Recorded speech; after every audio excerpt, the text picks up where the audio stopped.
Greetings, chess fans. It's me, Arturs Neiksans. I'm the leading Latvian chess grandmaster.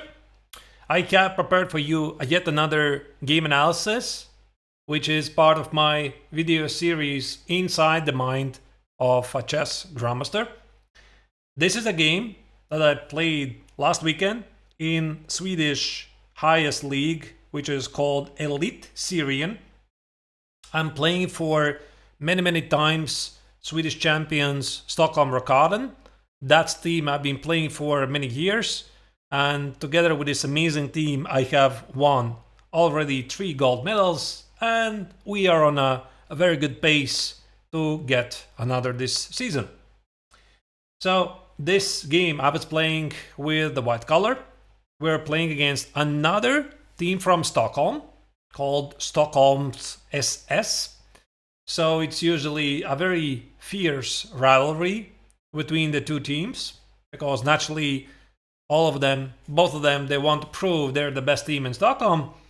My opponent was Jonathan Westerberg, who is one of the strongest grandmasters in Sweden. So his current rating is 2470, but several years ago he had like 2550 or so. So definitely a very serious player. And because of the unique league system in Sweden, it's very difficult to prepare, because you can shuffle the players from their starting rank for 2 places or 2 boards up or down, and the lineups are announced only 15 minutes before the start of the match. And since we have 8 players for the match, the combinations are immense, and this is a very fascinating strategy, how the team captains are trying to guess which players to set with which color, what the opponent's gonna do. So that's one of the most interesting parts about playing in a chess league. So I got to play against Westerberg. I hadn't done basically any prep at all, like very basic stuff. I decided to open up with the Reti. The Reti opening always had a soft spot in my heart ever since I discovered that it's a very decent alternative to the my previous main weapon e4, and I think it works really well against players who are not feeling comfortable to play against improvisers, because with Reti you can transpose to some d4 systems, with c4 systems you can play the Reti, you can play the kings in and attack, and it's very tricky. So the players who are studying very concrete systems but have difficulties like improvising, switching with the move orders, etc., this move works like a charm. But of course, I mean, against a grandmaster, it's a different story. So either way, my opponent played e5, one of the main moves. I played g3, he played very quickly g6, which I already have said a couple of times is the most annoying move that black can possibly do against a Reti, at least I believe so. So the point is that black wants to play e5, and this leaves white with quite limited options. So if I play short castle, black plays e5, and he pretty much solves all of the opening problems. I mean, I can play it. Yeah, I can play like d3, knight c6, and still push e4, but the position is quite dry. That's what I don't like about it. So maybe I'll have to explore it. Another option is to play c4, black can just take it and put the knight on c6, push e5, and again have some sort of a English opening position.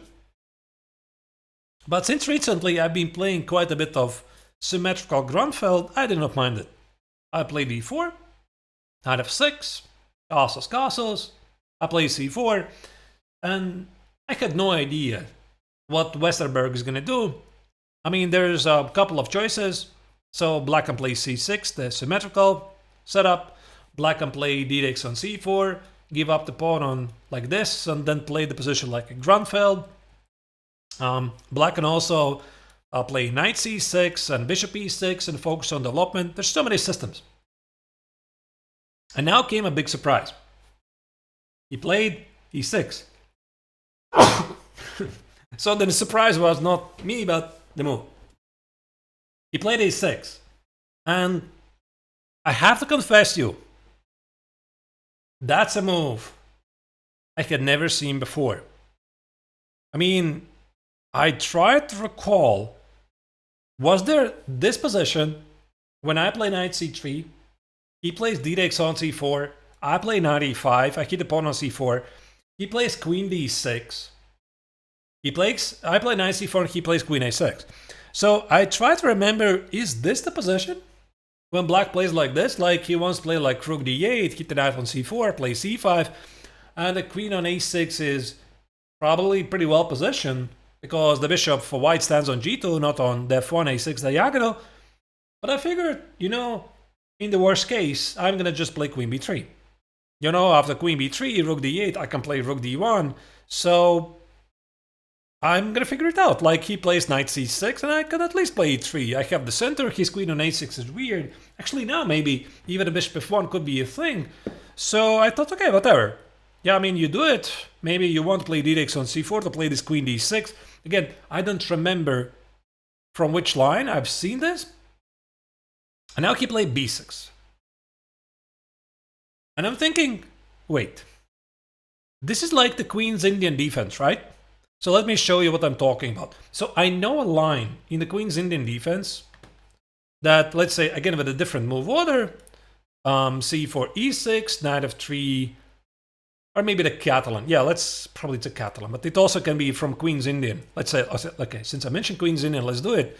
So I know this position from the Queen's Indian positions that if black plays d5, I know that after c-takes on d5, I establish a pretty bad bishop on b7.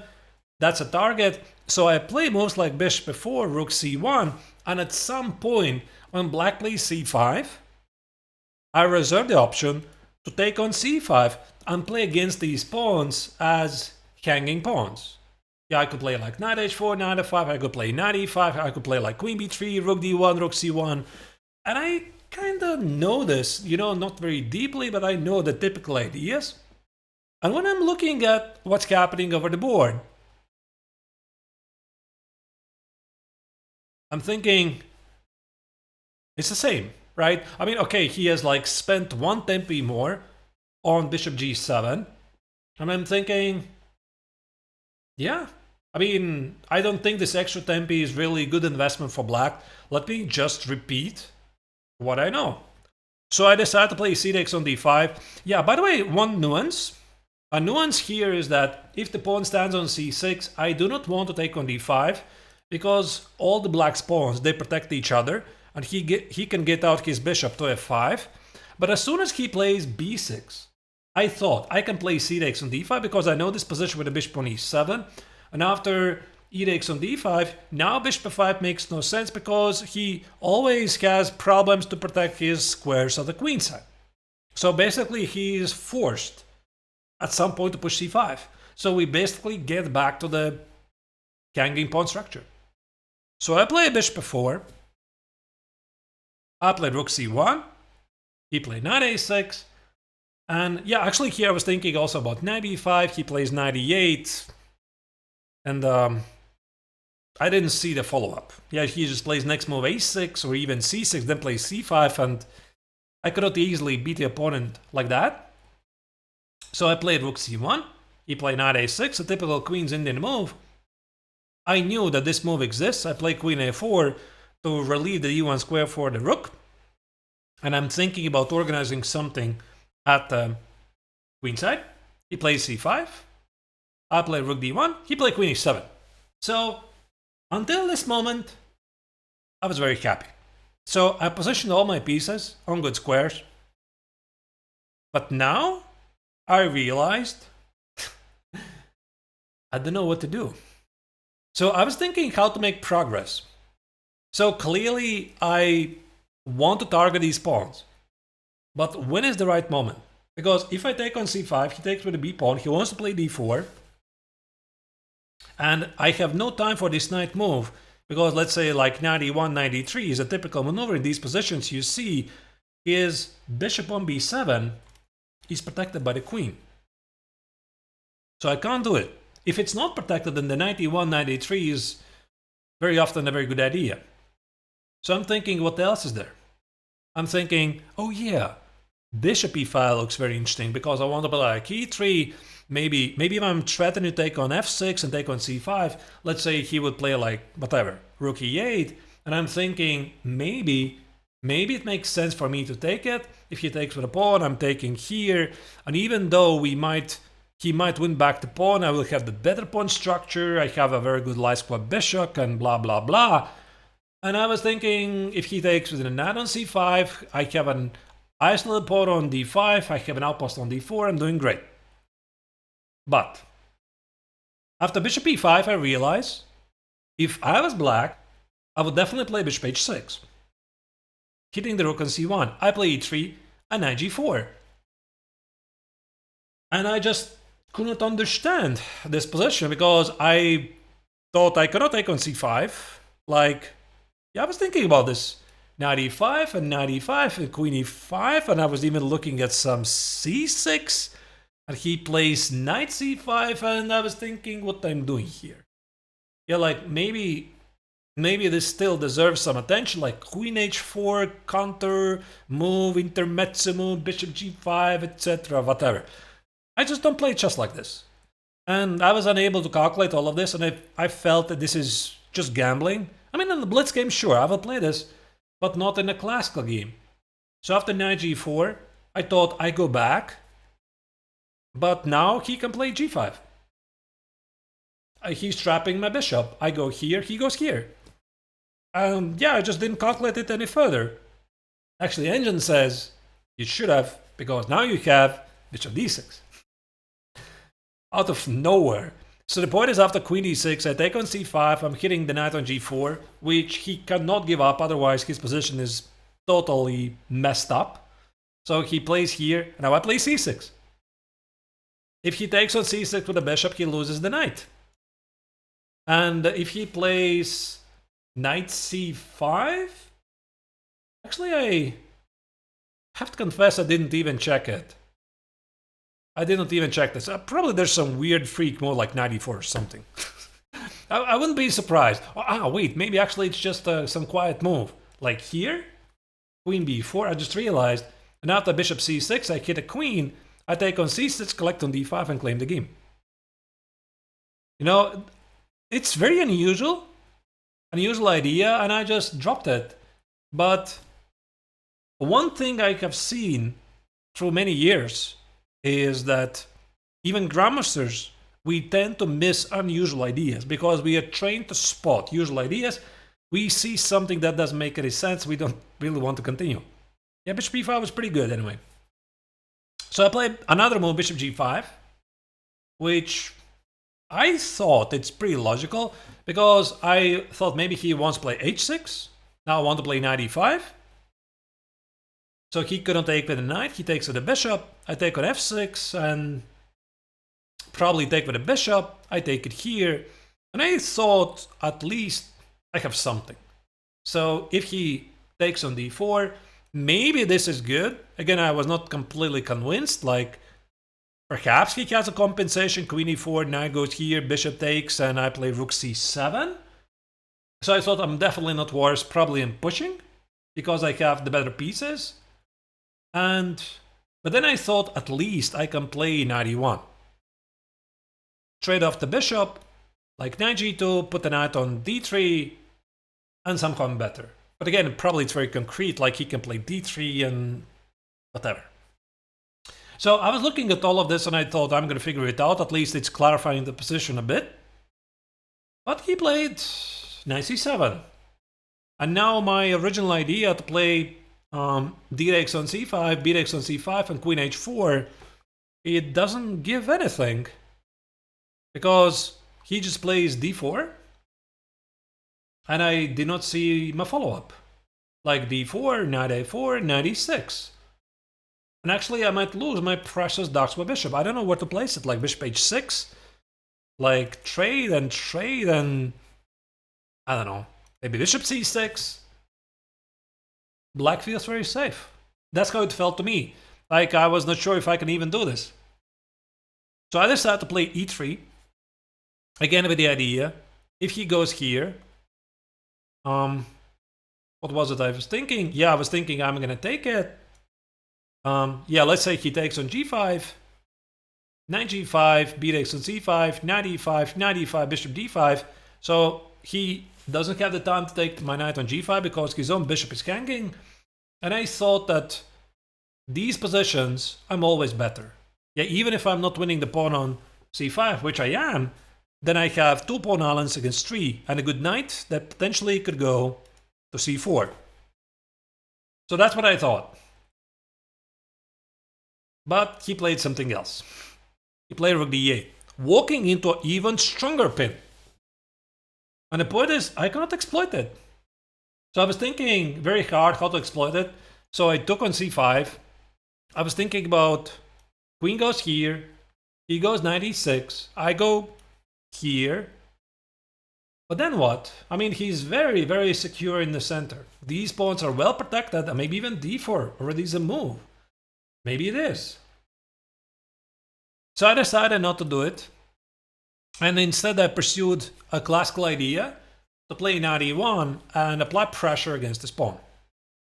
So if he would play like knight e6, I'm taking on d5, and even if he collects the pawn on b2, I have a very nice control of the light squares. He played h6. I think I have to take it. And now I play queen a5. So my idea was originally to play knight e3. I want to play knight f4, hit a pawn on d5. And I thought after knight e6, knight f4, queen f4, there's no way I'm fighting for advantage here. So I decided to gamble a bit and play queen a5. And I immediately felt that the right move for black is rook b8. It just felt right. So the point is, he defends against any knight f4 ideas. He can at least play c4, b3, and the game continues, but he has a very nice control of the dark squares. My knight on e1 now feels officially weird. But I was thinking I could take on a7, but after bishop c6, black has a very good compensation. So I could go here, black goes probably here, black goes probably here, and I was hoping that, I'm not risking much. I'm holding on to the pawn, and by doing this, I'm forcing my opponent to prove, maybe make a mistake in the process. So I was essentially provoking him. And yeah, I was not sure if I'm going to take the pawn, but my opponent played bishop c6 instead. So now I play knight e3, applying my pressure. He played knight e6. And now I decided that this move, which was my original plan, to hit a pawn on c5, because after c4 there's a very strong knight b4, it feels weird, but it works. I mean, he has massive problems to protect these squares. Then he plays rook b8, takes here, queen a6. So I calculated all of this. Knight c5, takes, here. And what is this? Yeah, I mean, what is this position? I don't think I actually calculated this far. But the point is, even here I have difficulties to continue. My pawn on b2 is under attack. I can move this pawn because there's bishop g5. So I'm up a pawn, but black is very, very active. So it just didn't feel right. So I was unable to calculate to a clear advantage after knight a4. So I decided to proceed with knight f4. He took on f4. I have to take with the g pawn, because e takes on f4 allows bishop d4. I'm not getting to the pawn on d5. So I took on g4, on f4, and I'm hammering this pawn. So let's say he would play like rook b8. I was very happy about this, like knight e5, rook d5, bishop d5, and again, okay, there's rook c5, but even this I'm quite happy about. Yeah, like I have the light square bishop, this is the target. You see the main difference between these other obstacle bishops. This bishop is useless. My bishop is attacking this pawn on f7, and that could make a major difference. So I would even call this a one pawn island. So I have essentially 2 pawn islands while he has 3. Yeah, I count this queenside pawns as 1 pawn island, really. So I thought this would be pretty fantastic. He took with a bishop on c3, and this is move 21. I had burned a lot of time, and I realized I have to make the simpler decision. So I was thinking about b takes on c3 with the idea to play c4, but I just didn't believe that I'm going to crash through this very solid defense with only 3 minutes on the clock. So I decided to force matters. I play queen c3. So I'm hitting the pawn on c4, and I know that he's going to play d4. I know it, because I would play it. If he plays c4, I just play rook d4, rook d1, b3. This is incredibly passive, maybe even f5 at some point, maybe even some h4, h5 ideas. Of course, not immediately because the pawn is under attack, so I'm definitely calling the shots. So he played d4. And now, the last couple of minutes, I had to make a good use to calculate a very big decision. So the decision number 1, can I take on c5? If he takes it, I take it. He takes on e3. So the point is, I cannot take on c6. If I take it, he gives a check and e2. He promotes. I also cannot take on c6 with a bishop. Again, he gives a check and promotes. Or maybe e2 and then pater. So I cannot do it. But I was thinking, maybe I have room for bishop f1. It looks a bit scary, but again, it's very concrete. And if he takes on f2, I take on f2. If he moves the bishop somewhere, let's say, maybe something like rook d6, I was thinking, can I push this for the win? Because I'm a bit more active, I'm going to push my queenside pawns very quickly, rook c7 maybe is incoming, and his king is a bit far away. But somehow I was not sure, because it felt like I might miss a tactical shot. Something like maybe some dynamic move like bishop e4 and rook d2. My black is looking very, very active. I'm up a pawn, but do I really have any chances to win this? So I was not sure about this. I really wanted to simplify the position, but I realized I have to take on d4. Now, the game is really forced. He has to take on g2. There's no other moves. I take on g2. And what I was hoping for, that he's going to play queen e4 check, the obvious move, because seemingly this is a mistake. Like c takes and takes, I just have an extra pawn, queen b7, f3, and there's nothing. At least I thought so. Even though the engine says that this is somehow equal because of the weak king. I'm not sure. But I was hoping that he's going to give a check on e4, queen f3. He cannot take on d4. I take on d4. He can't recapture on d4 because the rook on e8 is under attack. And this endgame for black is very dangerous. Like I put the king on d3, b3, rook c4, rook a4. It just feels he's going to drop a pawn and just play a rook endgame down a pawn. So I was hoping that he's going to go here, c takes on d4, rook c4. And I estimated I might have pretty good winning chances. So maybe he's going to drop that pawn, but I'm the one calling the shots. So I decided to do this like with 1 minute on the clock or so, maybe slightly more. Now he played this devilish move, queen e6. Oh my goodness, that was a very good move. Sneak, quiet move. And now I don't see what to do. Because suddenly I could take on c5. He just takes on d1 and gives a check on g4. I dropped the rook. I could take with a queen. Because he just gives a check on g4. So I need to deal with the check on g4, but how? Because also the pawn on a2 is under attack. And initially I got a bit excited because I thought I can go, what was it? Let me try to remember. I thought I can go here. He plays c takes, rook takes. I thought he takes it. And queen takes on a2. And after something like rook c7 or f5, I thought I'm calling the shots. But then I noticed, of course, after rook d4, he doesn't have to take. He just takes on a2, and now with two rooks on the board, It feels a bit different. I'm not sure about f5 anymore. Maybe he can just take it. It just feels there's nothing. So I realized I couldn't do it. And then I found a very nice resource to still transpose to probably a slightly better endgame. So I played d5.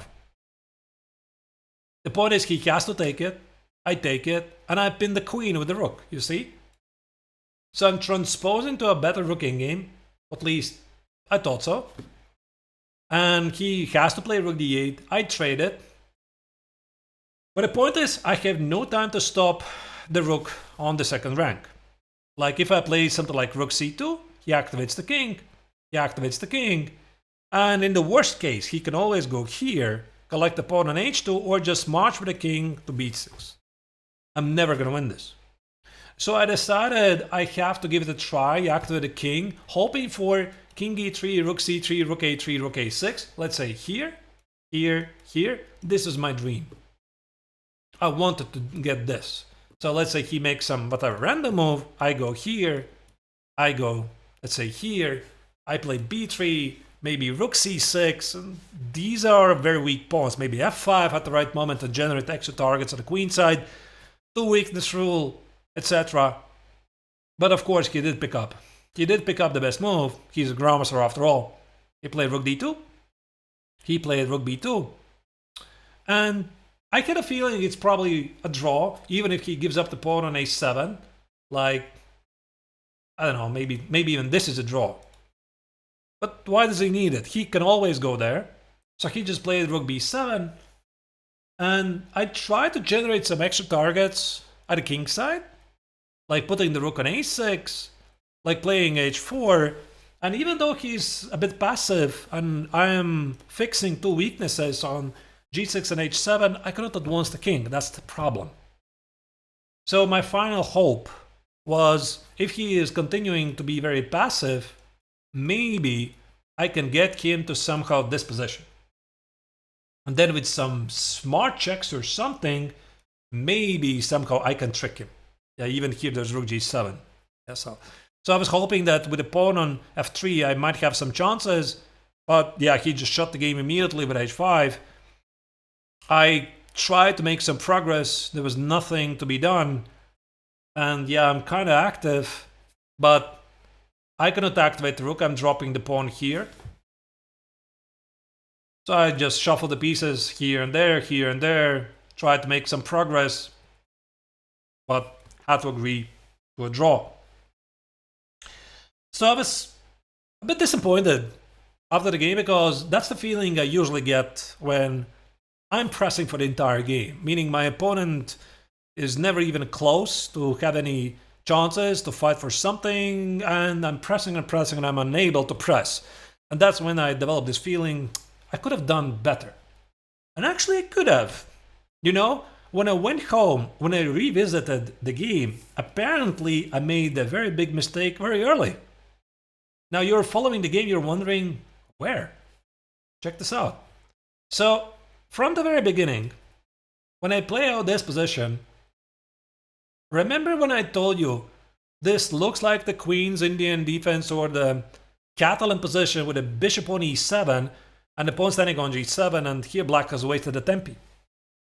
What I did not realize, that this is a unique position. It's like I was playing it out as a pattern recognition. I thought the position plays out the same, but it does not. So this is when my pattern recognition failed me. What I should have done is just to play the position as a unique normal position. So the correct move is, look at this. So c6 and d5, definitely no. Bishop g5, sure. Why bishop f4 when you can play bishop g5? But you know where's the trick? The bishop g5 is not as good with the bishop on e7. Kinda makes sense, right? So he goes here. Now I play knight e5, which also not always is the best move with the bishop on e7. So I want to play at some moment like knight g4. Let's say he goes here. Takes. Now I take on d5. And now comes this incredibly good move, f4. It feels like black is kind of right. But do you know what the engine says? white is almost strategically winning. Like black is completely tied. Like there's an h5 threat, e3 maybe an f5 threat, and this knight is just a nightmare to get rid of. So it's not clear. I mean, how to develop the knight because the pawn on d5 is dropping. So black is suffering. I did not understand it. I mean, I also did not understand that I can do the same with c takes and now play bishop g5 and knight e5. Again, the same. And here there's some freak lines like queen d6, knight a6, here even knight g4, and now black is somehow holding on. I mean, according to an engine, those of you who know how engine operates, +1 something for white, huge positional advantage, a lot of pins, but black is somehow barely holding on. So, the lesson, even for me, being a very experienced player, is even when you think this is a pattern recognition, you think the position is very similar, you always have to remind yourself, is this not a unique position? And maybe I can find some fresh, concrete solutions for this particular position. So I played c takes on d5 and bishop f4 very quickly.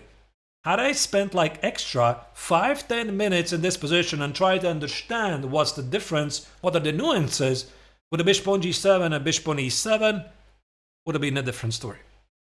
Either way, the game was drawn, but we won the match. So, if you enjoyed the game analysis, please press like. If you're not a subscriber of my channel, please subscribe. I'll really appreciate it. Thank you already in advance. I'm signing off.